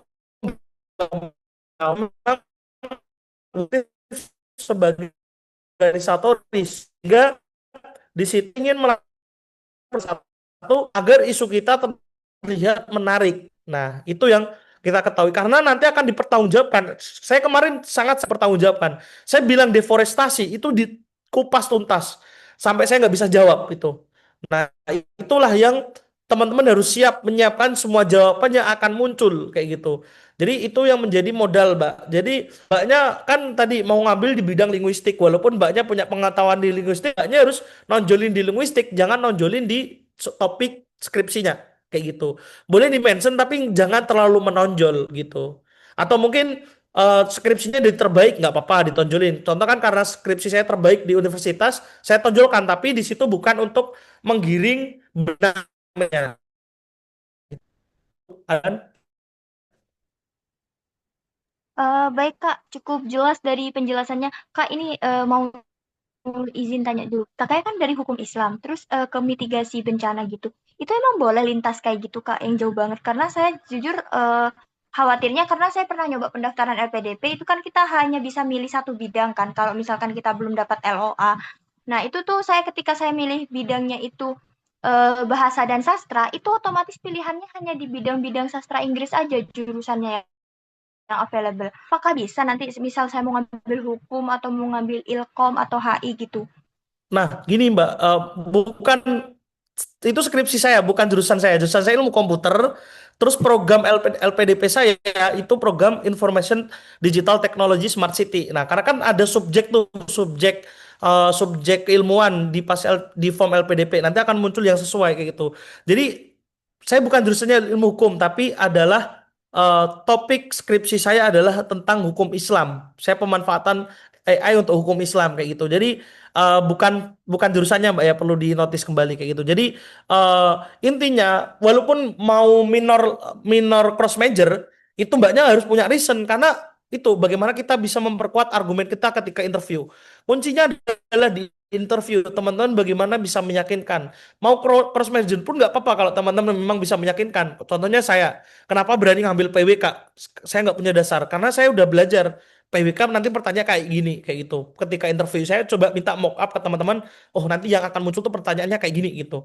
Nah, itu Mbak. Jadi karena kan programnya saya double degree ya, jadi di Jepangnya IT, di Indonesianya PWK. Jadi makanya saya dibolehkan ngambil 100% injur. Nah, itu perlu di-mention kayak gitu. Itu Mbak Aida, apakah ada lagi Mbak?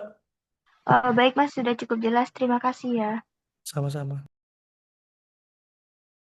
Oke, terima kasih Mas Adib dan Nafria. Selanjutnya kita persilakan ke Mas Razan Zaki untuk memaparkan pertanyaannya. Sebelumnya terima kasih untuk kesempatannya. Salam kenal, saya Razan Musyafa. Malam Mas Adib. Saya buat konteks aja, ini kebetulan saya baru aja lulus S1 Manajemen dan baru meraba-raba informasi terkait LPDP. Saya sendiri tertarik di bidang wirausaha. Nah, untuk di LPDP ini teknisnya berarti saya mending fokus untuk ambil yang targeted beasiswa ya, yang wirausaha gitu ya. Sama kira-kira kiat-kiat apa ya yang perlu saya siapkan? Terima kasih, Mas.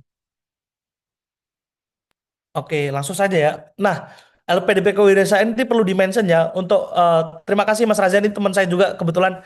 eh untuk LPDP kewirausahaan itu rata-rata average di luar negeri.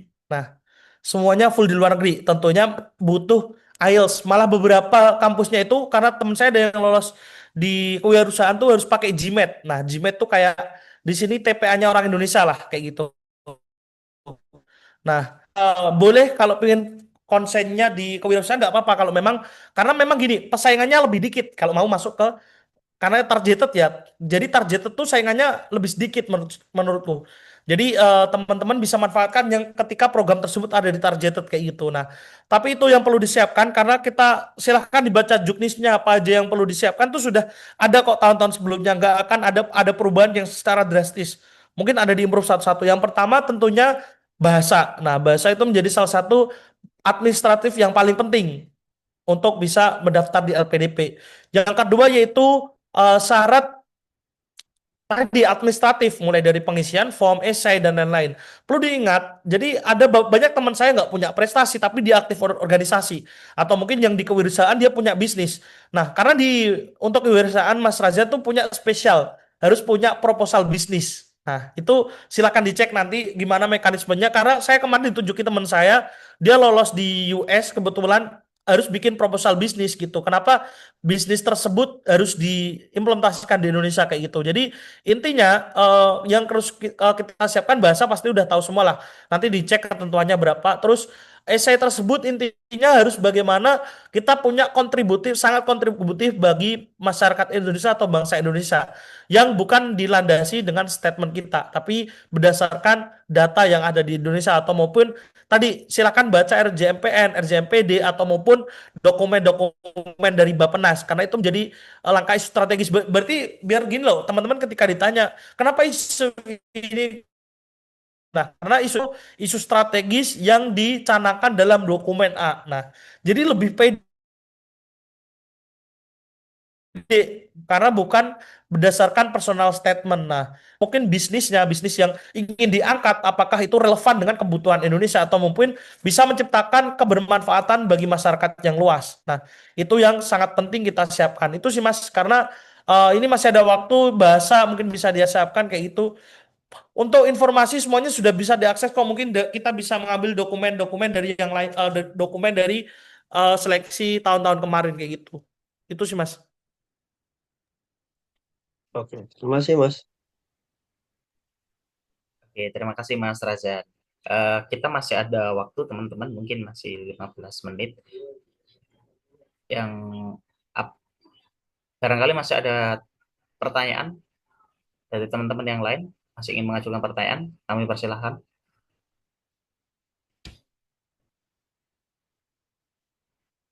Izin Kak Ubed, Oke, silahkan masih Anda. bisa kata. Oke, Kak Khairul, tadi sempat kakak mention bahwasannya kakak ngambil PWK, terus dosen yang ngajar sempat bingung ya, kenapa LPDP ngelolosin kakak di PWK padahal kakak nggak bisa buat PET, nggak bisa buat peta gitu kan. Benar, pertanyaan saya cukup simpel ya Kak. Sebenarnya setahu saya interviewer itu sudah disiapkan sesuai bidang kita. Nah, bagaimana kakak bisa lolos dari interviewer yang sudah sesuai dengan bidang? Berarti kalau kakak ngambil PWK, otomatis interviewernya sesuai dengan bidang kakak dong, PWK juga dong, berkaitan dengan PWK. Ya nggak sih Kak? Soalnya waktu kemarin itu, aku tuh interviewerku tuh salah satunya itu bidang aku yang aku daftar, yaitu di manajemen pendidikan gitu. Iya benar. Oke, saya jawab ya. Saya sedikit luruskan. Jadi gini, maksudnya kan karena dosennya tahu program ini memang karena saya program double degree ya. Saya sudah mention saya program ya bisa dikatakan program sedikit spesial. Program double degree karena double degree-nya adalah cross major-nya minor majornya adalah PWK dan IT kayak gitu ya Mbak. Jadi pas ditanya itu memang saya ditanya terkait deforestasi itu apa, perencanaan itu apa. Nah tapi di situ saya kan memang orang yang nggak pernah belajar JIS, tentunya ya dosennya tuh kiranya kita sudah punya planning gitu. Makanya ya kita dimaklumi karena memang kajian saya adalah kajian pemanfaatan AI. Ya, perlu diingat kajian saya adalah pemanfaatan AI untuk memetakan bukan memprediksi panas kota. Nah, itu tesis saya. Jadi bagaimana AI ini bisa melakukan prediksi panas kota khususnya di Kota Semarang. Nah, itu tesis yang saya angkat. Jadi gini, karena kan PWK awalnya memang orang PWK tuh memang kewajibannya adalah bisa membuat peta kayak gitu. Nah, tapi di situ apa ya namanya? Karena kita apa? Orang LPDP itu dicek orang LPDP itu bisa adaptif gak gitu. Nah, contohnya saya dalam satu semester sudah bisa bikin peta, sudah bisa melakukan pemetaan.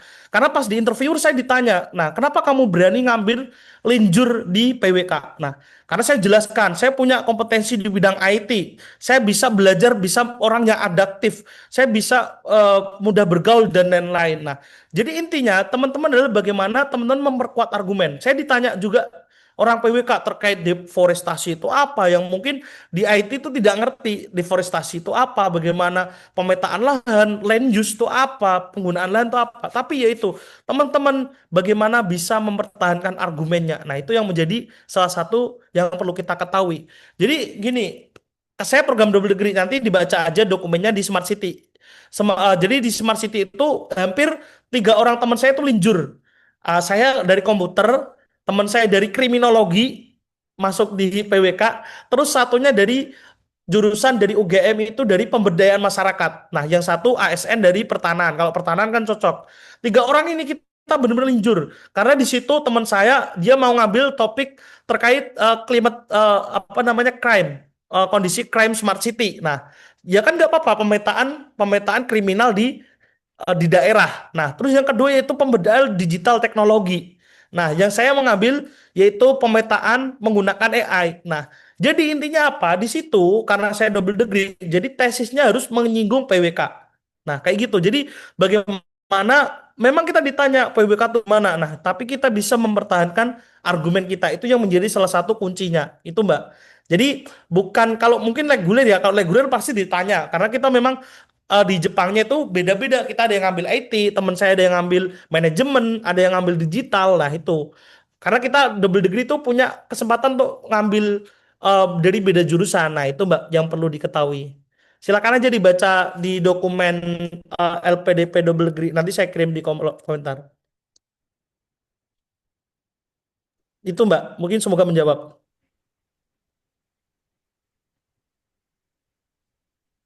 Oke, Oke, oke, makasih Kak Khairul. Jadi tetap ya kayak interviewernya itu sesuai bidang kita ya kayak. Pasti, Terus pasti itu ada kemarin saya ya gimana? sorry Kak Khairul. Jadi gini, kan sudah sesuai bidang. Tapi tadi tuh kayaknya nggak terlalu menjurus ke PWK ya, tapi lebih ke deforestasinya ya. Berarti yang ini menurut Kak Hairul, interviewer yang punya kakak itu lebih ke isi esai kakak ya, atau ke bidang studi yang mau kakak ambil. Karena antara PWK sama deforestasi setahu saya tuh agak agak berbeda walaupun hampir sama begitu Kak. Terkait itu tentunya gini, kalau itu substansif banget ya, mungkin bisa ditanyakan ke Alberdi. Jadi interviewer tuh nggak bisa kita apa ya, intinya bagaimana kita bisa juga ikut menggiring pembicaraan. Nah, itu yang menjadi kuncinya. Contoh, karena apa? Tadi bicara deforestasi karena essay saya membicarakan deforestasi. Nah, ketika saya ditanya jurusan, nah makanya kenapa tadi saya mention profesor itu, karena beliau merupakan pakar teknologi di bidang mapping. Nah, jadi intinya gini, substansif itu kita nggak bisa ngukur. Nah, karena itu memang haknya dari interviewer. Nah, kemarin saya juga ditanya PWK tuh gimana, kamu apakah siap adaptasi? Saya jelaskan saya mention tersebut. Tapi gitu Mbak, nggak bisa kita memetakan bilang deforestasi jauh karena gini, dia akan sesuai apakah tadi kita bisa menarik benang merah kita yang kita tulis nggak? Nah, itu yang menjadi salah satu kunci. Nah, kalau kita bisa menarik benang merah, tulisan kita runtut, enak dibaca. Nah, itu yang menjadi salah satu modal awal kayak gitu. Saya juga nggak nyangka ketika seleksi karena kan memang saya diambil jatah ya. Kalau kalau kemarin itu memang di apa double degree itu sistemnya kuota hanya 4 orang. Jadi ya itu yang diambil 4 orang itu kebetulan dan alhamdulillah saya mendapatkan ranking 2 kayak itu. Jadi karena saya bisa mempertahankan argumen bahwa bisa mengcombine AI dengan tadi untuk detecting climate change di Kota Semarang kayak gitu. Itu sih Mbak. Jadi intinya apa yang kita tulis akan dipertanggungjawabkan. Udah itu intinya. Itu sih Mbak. Semoga bisa menjawab. Oke, terima kasih Mas Adib. Baik, Mbak Alda sudah ya? Mungkin satu lagi pertanyaan terakhir, teman-teman, barangkali masih ada. Izin Kak bertanya, kalau masih boleh atau kalau yang lain mau ada yang ngajuin duluan nggak apa-apa. Oke, Tapi kalau yang lain misal udah nggak masih ada ada? saya ngajuin. Oke, namanya nggak ada. Silakan, Afria. Baik, tadi kan juga ini mau tanya sih, pas wawancara itu substansinya itu diuliknya itu kalau di rencana studi itu lebih ke pertanyaannya apa aja ya Kak? Jadi mau menyiapkan mental kalau boleh sharing aja sih Kak. Oke, terima kasih sedikit menyinggung substansi ya. Mohon izin Mas Bet, karena ini ada yang tanya terkait substansi ya. Jadi mungkin nanti teman-teman juga bisa ikuti update di Kawroh juga. Biasanya ada segmennya ya Mas ya. Kita segmen A, saya segmen nah. Tapi nggak apa-apa ini saya coba jelaskan. Kemarin interview saya sampai interview itu kaget. Saya menjawab tuntas ya dalam waktu 4 saya jawab pertanyaan saya langsung jawab. Jadi seolah-olah saya udah siap sampai dipuji di akhir-akhir. Wah, saya bingung Mas mau tanya apa lagi karena udah selesai semua intinya gitu. Karena saya merasa pede menunjukin kayak senyum. Karena itu, ketika kita pede, oh berarti anak ini, saya punya teman LPDP Mbak, sedikit. Dia tuh ngambil di UGM pas teman PK saya, dia tanya, kenapa dia lolos? Karena dia sudah sangat prepare terkait LPDP. Dia sudah tahu PK itu apa, sampai dia disuruh nyanyi. Dia sudah menciptakan lagu untuk persiapan keberangkatan. Saya kaget, dia sampai lolos disuruh nyanyi, dia cerita. Saya tuh disuruh apa coba? Disuruh nyanyi gitu. Lagu, karena suaranya emang bagus. Dia ngambil jurusan apa gitu. Dia sampai nyanyi, saya tuh sudah prepare loh Bu, sampai bikin, saya sudah siap untuk menjadi awardee, sampai punya lagu PK, nyiapin logo. Wah, dia sangat well prepare banget terkait hal itu. Nah, jadi untuk menurut pengalaman pribadi saya sangat sampai nangis di ending karena saya bener-bener ditempa di bagian psikolog. Psikolognya tuh, wah gila. Jadi yang pertama yaitu umum terkait aktivitas di kampus, ngapain aja, aktivitas pemberdayaan masyarakat. Karena saya mention saya punya organisasi yang saya ikuti, kamu ngapain aja. Nah itu di intro pertama. Nah, yang kedua di interviewer yang sesuai subjek. Nah, tadi riset. Nah, saya ditanya kebetulan kenapa Mas tertarik di bidang ini gitu. Nah, itu saya jelaskan karena melihat problem di Indonesia. Nah, intinya Mbak sangat pede, sangat menguasai esanya. Nah, jangan sampai esainya ditulis ChatGPT 100%. Maka teman-teman nggak akan menguasai esainya. Jadi kalau bisa teman-teman harus benar-benar 100% menguasai esai, menguasai kondisi problematika tersebut. Nah, biar apa? Fungsinya biar teman-teman tadi jawabnya pede kayak itu. Nah, terus pada saat itu juga ditanya bagaimana apakah yakin dengan penelitian ini. Saya yakin. Terus ditanya kenapa tertarik untuk bisa ngambil di Jepang. Nah, apa kamu siap? Nah, tadi karena saya double degree Mbak, case-nya tentunya sangat beda dengan reguler. Nah, sehingga saya bisa mengkorelasikan dua keilmuan ini terkait topik saya. Nah, untuk di substantif sebenarnya hanya mengkorek apa yang saya tulis. Apakah benar metode ini bisa dipakai? Nah, karena saya sempat mention, saya satu nggak kejawab yaitu terkait deforestasi pas awal. Jawaban saya kurang tepat 100%, tapi ibunya memaklumi karena saya bukan orang PB. Karena saya lebih konsennya di penelitiannya adalah saya selalu nyinggung AI. Pemanfaatan machine learning sehingga dia maklum, oh Mas ini memang kajiannya ingin membantu mengkolaborasikan ilmu PWK dan IT. Nah, intinya teman-teman adalah tadi eh, apapun itu. Nah, teman saya malah lucu yang peringkat satu itu karena kan dia milih di Jepang. Dia ditanya apa kamu sudah prepare? Dia sudah bisa bahasa Jepang karena dia sering nonton anime. Padahal dia cuma perkenalan perkenalan pakai bahasa Jepang. Cuma apa itu apa namanya? Cuma kenalin nama, dia aktivitas kenapa, udah itu. Disuruh dia peringkat satu. Itu dari PNS BPN. Nah, jadi substansif itu sangat beda-beda. Saya kaget malah disuruh nyanyi kayak gitu. Ternyata ada yang teman saya itu disuruh something lah membuktikan. Nah, tapi kemarin ditanya kan yang itu Instagram atau LinkedIn. Saya disuruh ngirim ke kolom chat. Nah, itu. Jadi kita nggak tahu ya substansifnya di situ. Nah, itu makanya jaga media kita. Takutnya saya ditanya bener LinkedIn kayaknya kemarin. Ditanya LinkedIn saya bener nggak orang ini biasanya kan perlu orang akademik kan pamernya di LinkedIn ya untuk flexingnya kayak gitu. Jadi persiapan saja memang beda. Nah, ini lucunya kebetulan Mas Ubed, saya interview kan bahas di Thailand. Seharusnya saya pakai bahasa Inggris, ya kan? Nah, kondisi saya sedang menjadi pemateri di Wisely, kalau tahu program Wisely. Kebetulan saya diundang pemerintah Amerika Serikat untuk bicara AI Wisely. Nah, saya ditanya posisi background saya itu background hotel bintang 5 memang. Ditanya, kamu sedang apa gitu? Saya gitu. Oh, saya sedang menjadi dia udah mau bisa gitu. Saya sedang speaker di event ini. Oh ya udah pintar bahasa Inggris nih pakai bahasa Indonesia aja ya, Duh. Nah, ini yang nggak kita tahu gitu. Ada temanku yang setengah bahasa Indo, setengah bahasa Inggris. Ada yang full bahasa Indo. Nah, ini yang kita tidak bisa duga-duga. Nah, ini saya bocorkan. Jadi, kadang kita sudah prepare. Apa overthinking kita luar biasa. Nah, ternyata cuma ditanya pakai bahasa Indonesia. Nah, kayak gitu. Ada teman saya yang dia full di Inggris. Tanya pakai bahasa Indonesia. Nah, ini yang hal-hal yang kita tidak bisa prediksi gitu. Nah, tapi apa? Kalau kita sudah well prepare, ya, itu akan menjadi aspek kita. Nah, itu bener. Di akhir-akhir dia bilang gini, saya udah bingung Mas, mau nanya apa lagi, semuanya udah dijawab gitu. Mas semangat banget gitu. Udah digituin doang. Saya udah kayak lega banget tiba-tiba ada di akhir tuh kayak sedikit bocoran, oh, Mas semangat banget gitu. Kayak udah dipuji kan walaupun memang itu kayak udah ya udahlah saya sudah pasrah tapi karena sudah memberikan terbaik sampai dipuji kayak gitu.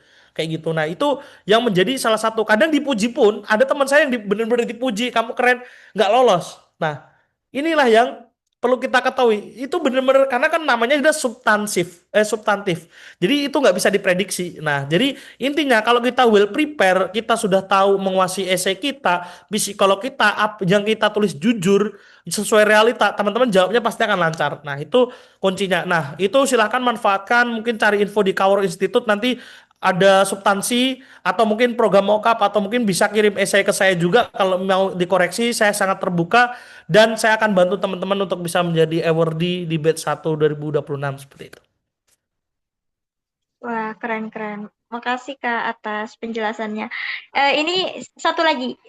Tadi tuh aku penasaran, sempat nge-highlight kan ada temennya Mas Hairul ini yang lolos cuman karena sudah mempersiapkan bisa nyanyi. Nah, terus kalau misalkan Mas Hairul sendiri yang dimana itu risetnya itu membahas mengenai AI, berarti Masnya udah menyiapkan prototipe atau gimana itu waktu wawancara itu? Atau emang nggak ada persiapan prototipe? Nah, tadi saya ditanya Instagram, saya bilang bilang pernah ke Turki, pernah ke Jepang, pernah kompetisi ke A ke B, punya produk inovasi A. Jelas tuh. Jadi ada bukti nggak kamu bilang gitu? Nah, aku nggak tahu ya Instagramku atau LinkedInku itu dicek nggak tahu ya. Cuma disuruh dikirim kolom komentar, dicek ya udah aku kirim gitu. Tapi dia nanya di sini di mention pernah ke beberapa negara ya, pernah ke US juga gitu. Nah, aku takut banget kenapa? Karena aku udah pernah program kayak ISMA di US. Kenapa aku milihnya di Jepang kayak? Oh, kenapa kok bisa milih ke Jepang malah karena kan US katanya teknologinya maju gitu ya. Ternyata enggak. Nah, itu saya sangat overthinking terkait ternyata nggak ditanyain. Nah, jadi saya sudah prepare terkait ditanya tadi teman saya ada yang dia memang yang nggak tahu ya pokoknya dia cerita ke saya sudah nyiapin sampai PK ya PK dia tahu alur dari LPDP itu apa sudah tahu dia sudah cerita ke interviewernya sampai sudah sehingga lagu angkatanku PK 265 itu adalah ciptaan dia ketika dia interview di LPDP bisa dicek. Nah itu keren banget saya sampai karena kan kebetulan saya di PK koordinator angkatan. Nah untuk program dalam negeri saya menjadi koordinatornya. Jadi saya tahu wah keren banget dia sudah prepare sampai disuruh nyanyi gitu. Sampai sini sudah benar-benar kayak saya siap menjadi awardee gitu. Nah, ini yang menjadi salah satu mungkin oh anak ini memang sungguh-sungguh nih kan kelihatan. Orang yang sungguh-sungguh dia akan well prepare banget terhadap ke depannya kayak itu. Jadi saya juga ditanya kok karena saya bilang AI apa buktinya. Nah, contoh skripsi saya di awal sudah mention saya menjadi IPK tertinggi tingkat universitas ketika lulusan tercepat. Saya lulus 3,3 tahun, terus skripsi saya terbaik tingkat universitas. Saya sudah bunyi. Nah, skripsi saya membahas terkait pemanfaatan hukum Islam dengan ChatGPT. Nah, di situ sudah menjadi highlight point menjadi hook kayak gitu.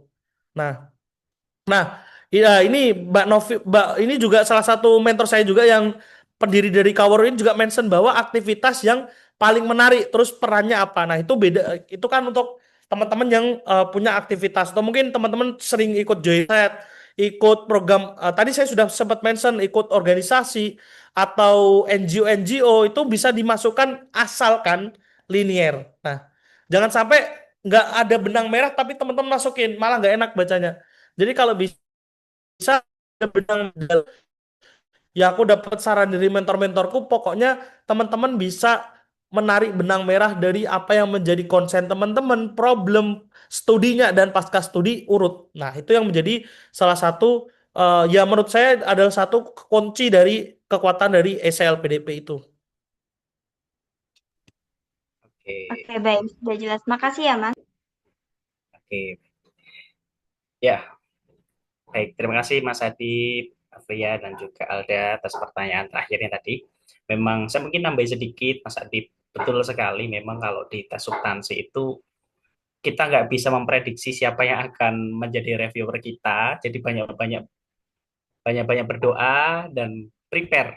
Karena kalau teman-teman bisa prepare sangat, saya kira akan bisa menjawab siapapun nanti yang akan jadi reviewer teman-teman. Baik, tidak terasa ya, kita sudah di penghujung acara.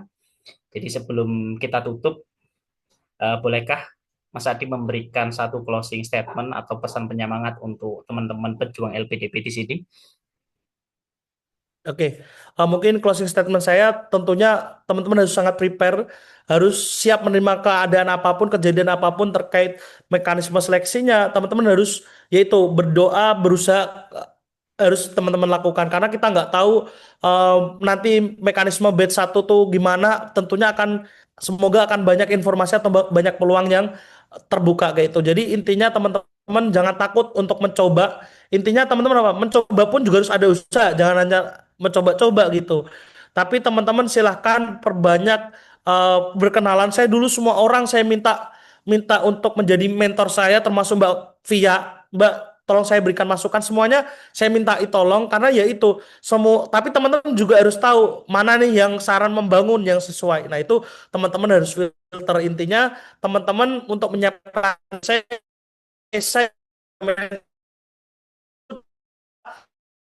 pada sedikit sedikit semangat dari saya tetap prepare dari sekarang biar teman-teman bisa yakin silahkan memanfaatkan jejaring memanfaatkan platform seperti Kaworuh ini untuk bisa menggali informasi-informasi terkait LPDP mungkin itu dari saya Mas semoga teman-teman bisa menjadi award di LPDP batch 1 2026. Saya tunggu informasinya, nanti bisa di-mention biar saya ikut seneng gitu, biar teman-teman, oh alhamdulillah kemarin kita sempat bertemu di media Zoom untuk belajar, sekarang sudah bisa menjadi bareng-bareng menjadi award di LPDP. Semangat semua teman-teman, sukses selalu. Mungkin itu dari saya.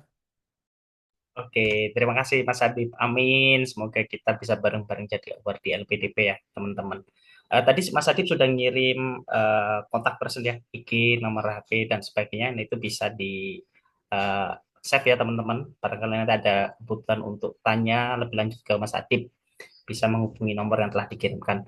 Oke, sebelum kita akhiri, sebagai bentuk salah satu bentuk bentuk bukti kita mengikuti kegiatan malam hari ini, kenang-kenangan mungkin kita bisa dokumentasi dulu teman-teman yang bisa on cam, dimohon untuk on cam sebentar.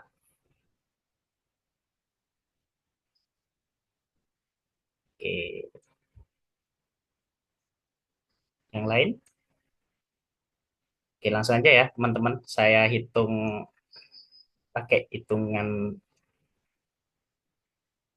ya. Oke, kita tunggu yang lain. Oke, nama udah cukup. Kita masih ada. Oke, baik. Saya hitung sampai 3 teman-teman. Silahkan bergaya sebagus mungkin. Ya. Kita hitung. 1, 2, 3. Ya. Sekali lagi. 1, 2, 3. Oke, baik. Sekali lagi ya, terakhir ya. 1, 2, 3. LL Mas, Oh ya, LPDP biar ya, menjadi award teman-teman. DP Oke, silakan. LPDP biar kita. Nah, 1, 2, 3. Baik, terima kasih teman-teman semua. Terima kasih saya aturkan kepada Mas Adib atas pemaparan materi dan kesediaannya sharing pada malam hari ini kepada kita semua. Saya doakan semoga studinya diperlancar, dipermudah, bisa mendapatkan nilai yang maksimal sehingga bisa lulus tepat waktu juga. Nanti di Jepangnya bisa lancar, semuanya tidak ada kendala apapun. Dan saya juga doakan ke teman-teman semua yang saat ini sedang berikhtiar untuk mendaftar beasiswa LPDP, semoga semuanya diterima di pendaftaran di batch 1 tahun 2026. Eh, Mungkin itu dari saya, Ubed Fandi Nasrullah, mewakili teman-teman dari Kawero Institute. Bila mana malam hari ini penyelenggaraan kami masih banyak kekurangan, kami mohon maaf. Mungkin itu dari saya akhiri. Selamat malam. Wassalamualaikum warahmatullahi wabarakatuh. Mohon izin live teman-teman, semangat ya. Oke, semangat teman-teman.